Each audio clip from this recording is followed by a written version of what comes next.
Welcome into the roundtable. I'm Brad Wakai. That is my co-host Tyson Gentry. We are back with another edition of the NFL Draft Dive, and today in this episode we have teams 17 through 20. Tyson, we are getting closer and closer to draft day, and we're getting closer and closer to kind of knowing where these teams are landing as we work our way through what we expect them to do. Well, the dead zone's almost over, brother. We got 3 weeks left till they're drafting, or four, I guess. It's at the end of April. But, yeah, we're going to try to time it just right so we're done. We go all the way through this and get it done right before Roger gets booed. 100%, and that's how you know the draft started, when Roger gets booed. Let's start with the Pittsburgh Steelers here. They're picking 17th. Obviously, Mike Tomlin's their coach. Everybody, including us, thought they were going to have their first, or Mike Tomlin would have their first losing season. That did not come to fruition as they got hot down the stretch, much to our chagrin. Kenny Pickett, second-year quarterback. They are picking 17th, 32nd, 51st, and 81st in this year's draft. Offensive line needs, I think, is clear with the Steelers. I also have them down as needing some linebackers and cornerbacks as well, Tyson. They did sign Cole Holcomb, Landon Roberts, but the problem is they lost Devin Bush, who went to the Seahawks. I don't think he ever kind of lived up to his draft type, but also Miles Jack, Robert Spillane is gone as well. So I think there's some things that they need to address in this year's draft. Oh, for sure. And they, like you said, I mean, this was what we thought was a pretty talent devoid team last season, and Tomlin does Tomlin things, and here they are sitting at 17, which sounds really good during the season, but I wonder if he ever just looks in the mirror and he's like, God damn it, why am I so good at this? It'd be nice to be picking 10. I think offensive line is where you have to go when you're looking in the first round. Like Broderick Jones is a name, Darnell Wright from Tennessee is a name. This run blocking was atrocious a year ago. There was no holes for Najee Harris to run through. Kenny Pickett was laying on his back more than he was upright, it felt like, when he was in the pocket. You have your pass catchers. You have your skill positions locked down. Defensive line here is going to be interesting because we anticipate there to be a pretty good run before they're up on the top tier level talent. And then linebacker, it's just too early for any of these guys. So corner's a pretty deep class this year. That might be where they're looking early second round here. But I think you have to go try to get a cornerstone offensive lineman here. I completely agree. I mean, it's when you have a young quarterback like Pickett, who honestly people are into him. I think there's still some question marks about, is he good enough with his arm?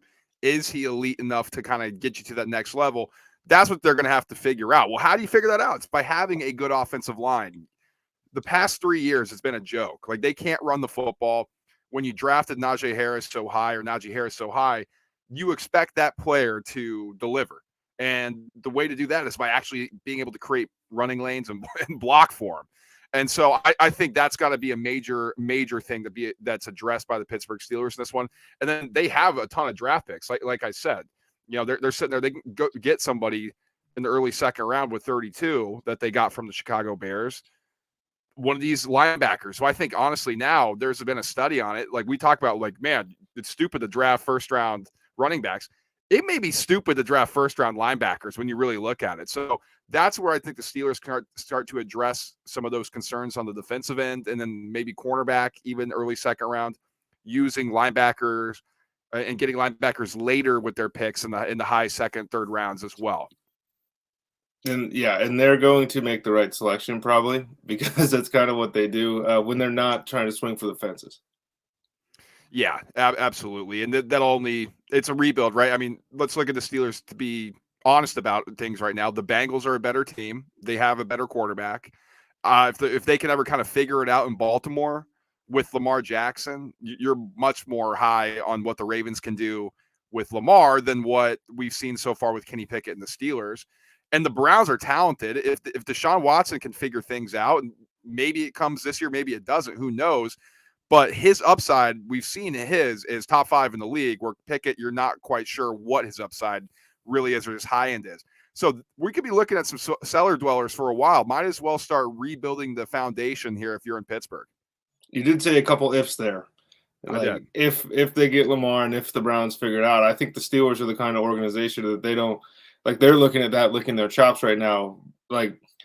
the Lamar Jackson situation is the best thing that could be happening right now to Pittsburgh. It's the best thing that the Browns did with the Deshaun Watson contract was force that controversy that we've seen over in Baltimore. But like they're not really in a position here to be picky, man. And it's nice with that much draft capital to kind of have some good guys at positions that you need because that's not always the case. Absolutely. So let's move on to the Detroit Lions, who are getting some major hype here.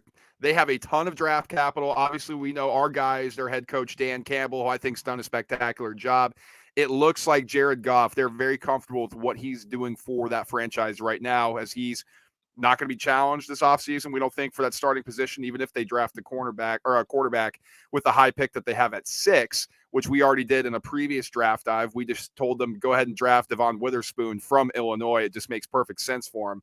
But besides that 6th pick, they're obviously picking here at 18.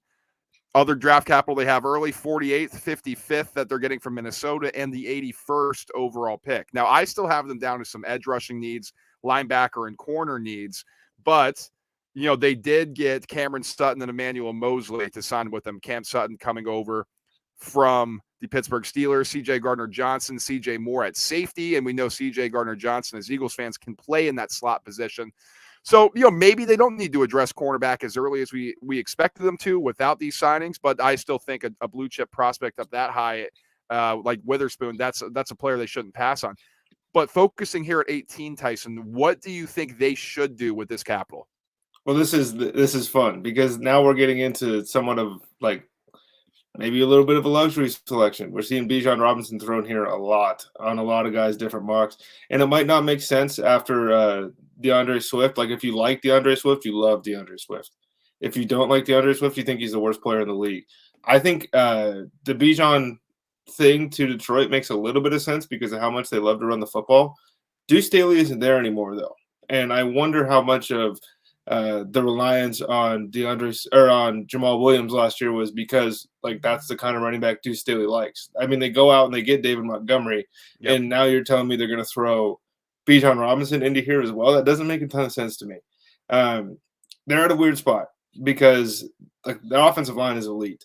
They don't really need to go get like a wide receiver. Like you don't need Quentin Johnston or Zay Flowers or something. I kind of am playing around with the idea of Kalijah Kancey, the undersized defensive tackle from Pittsburgh. Motor doesn't quit. He doesn't really fit the scheme. And so that's why I don't think that he's going to be a selection. But we talked about it with Witherspoon. And Kancey's just another Dan Campbell guy. Like, he just goes, man. I think that goes a long way in that building. Yeah, I think Lucas Van Ness, if he's available here from Iowa, that'd be a great selection. And you have your bookend edge rushers to pair up against Aiden Hutchinson. I don't, quite honestly, I thought he'd be available in this position after his combine numbers and his performance.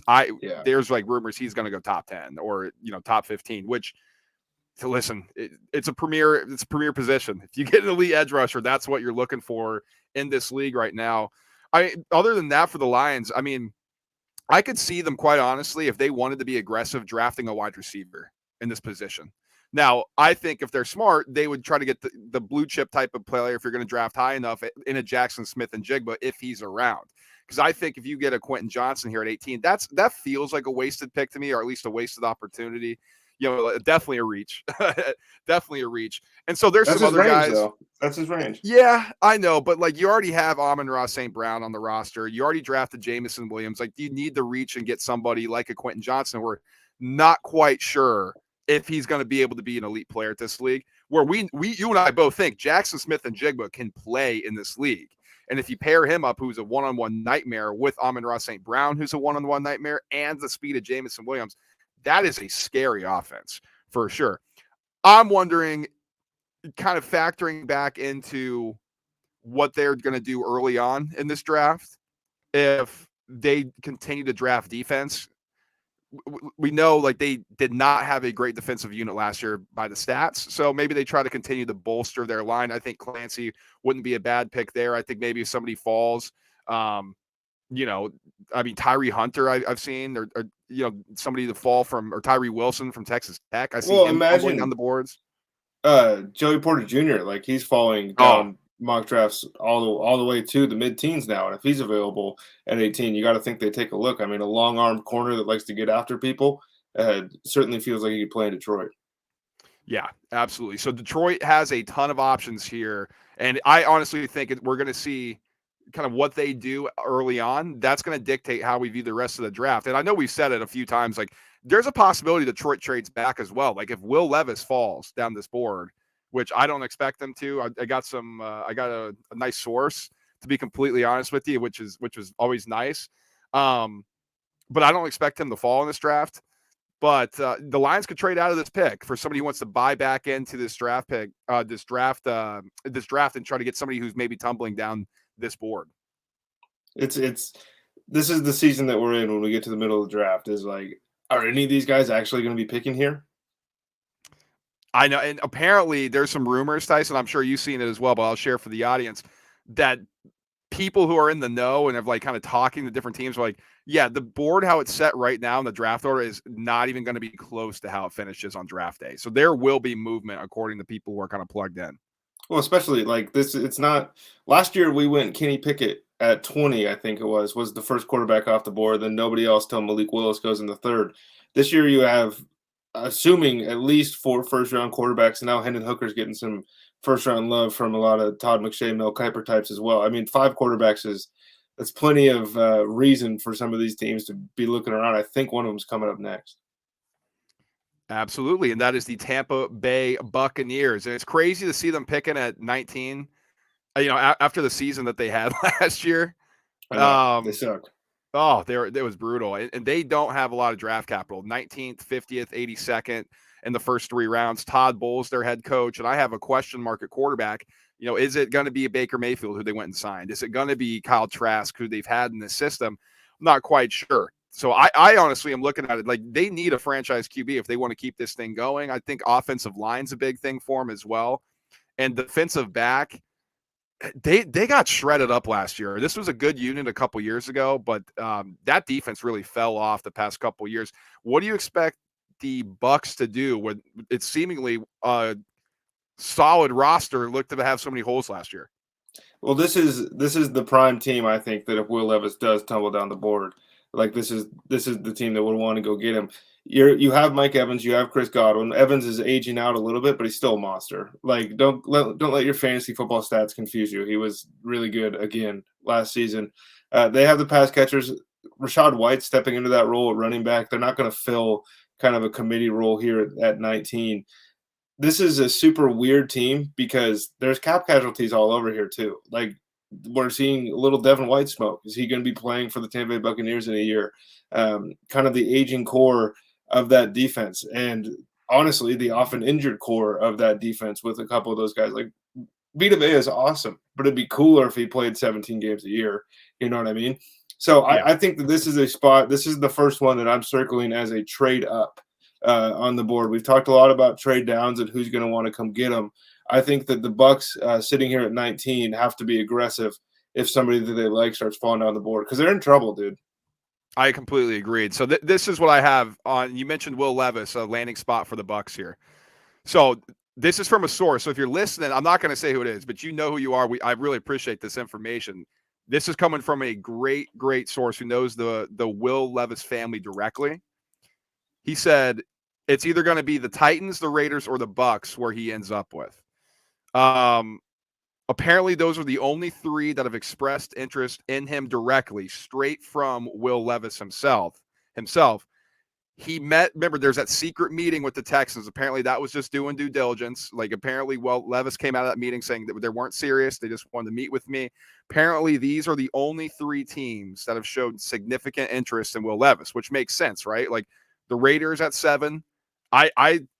I think that could be a possibility for him. And there's rumors now the Titans may want to trade up. Like they may get cold feet a little bit and say, hey, we think potentially this guy could be gone. And then you mentioned the Tampa Bay Bucs here at 19. I would be shocked if he fell to 19, to be completely honest with you, especially with this information that the Titans who, maybe they don't even have to be aggressive and trade up. If Levis falls to 11, they can just select them there. So the Bucs may be in a prime candidate and maybe a prime position to go and trade up and be aggressive and get a potential quarterback they like. Well, that just means that holding pick 10 this year, holding pick 8, like those things become infinitely more valuable. Like the Bears at 9, they're a serious candidate to want to move that pick again. The Eagles at 10, we've talked about that. They could move that pick. Nobody knows what the hell the Falcons are doing at 8. Like there's a lot of guys or a lot of spots that these teams could go up and get. Little bit interesting on that Will Levis note. That was good. It's going to be fun though because we give that out, and then one team that never even met with him is just going to snatch him at 6 or something. Right. That's just how it works. And I know, but that's coming from the horse's mouth himself. So we'll see. I think just called him a even horse, he would be shocked. Although he's looking strong, dude. He might be. So this is what interested me as well when I look at the Bucs. I mean, obviously Brady retired, but then you lose your 2 running backs: Fournette, Bernard, Julio, Scotty Miller, Brashad Perriman are gone at wide receiver. You named one good player that whole time. Brady. Yeah. And what about your boy Fournette? He's gone. I mean, he's good for 3 years. Donovan Smith gone on the O-line. Josh Wells O-line. He went to the Jags. I mean, Shaq Mason, the guard, he got traded, shipped out to the Texans. Akeem Hicks gone. Murphy Bunting gone. The safeties of Edwards, Neal, Logan Ryan gone. Like this is a complete roster turnover. And then you look at what they brought in. Chase Edmonds re-signed Levante David, like Jamel Dean, he signed a deal with them as well. Like not a lot of people coming in here. Like they have some work to do. Like you said, Tyson, this may be a bottom out situation. I sure hope not, because that would suck to watch some of these really talented players they have just kind of waste away. But that's the Tampa Bay model, right? To answer, so it's kind of like put a bow on the Bucs here. I do think they're going to try to get a quarterback in this draft. I think they're going to view them like, hey, let's go get a guy here that we like, and maybe it's not somebody, but if it is the Levis thing, and they're interested in him, they like him. I don't know if they're going to wait around to have him fall. If not, oh man, I don't even know where they start here. I mean, I guess offensive line, see if you can work something around Baker Mayfield or Kyle Trask, but they're in trouble. I think you're right. Yeah, it's bleak. Okay, last team in this episode of the Draft Dive, we are finishing with the Seattle Seahawks. Now, we already did a little preview on them because they have the 5th pick. Thank you, Denver Broncos. And this is their own pick after making the playoffs last year. Pete Carroll, he's still there. He's still kicking. Geno Smith got the bag to still be their quarterback. I still have offensive line as a major issue for this team. I think center, offensive guard is where you start. And then, quite honestly, I think their defense needs a sprucing up. Safety, linebacker, although they did just get Bobby Wagner back, I believe, Tyson. So where do you start if you're the Seahawks? I mean, you have high draft capital at 5. There's some rumors maybe they want to go Javon Carter, although there's some question marks about him. But, I mean, with their own pick down here in 20, they got some options. Oh, it's fun, too, for them because they have 2 more second-round picks on top of having the 2 first, and they just hit a grand slam last year in the draft. So they're approaching this thing like, if we two-peat, we're running this division. We're taking over San Francisco's spot for the next, length of these guys' contract, 4 or 5 years. Wide receivers mocked here super, super heavily. Like it's a lot of Zay Flowers. It's a lot of Jordan Addison. It's never Quentin Johnston because I don't think he really fits. Like you're going to line up QJ DK on the opposite sides. That doesn't sound great to me. I can see a third wide receiver being a need here. I don't love it because I don't know if they're in the position to make that sort of luxury decision.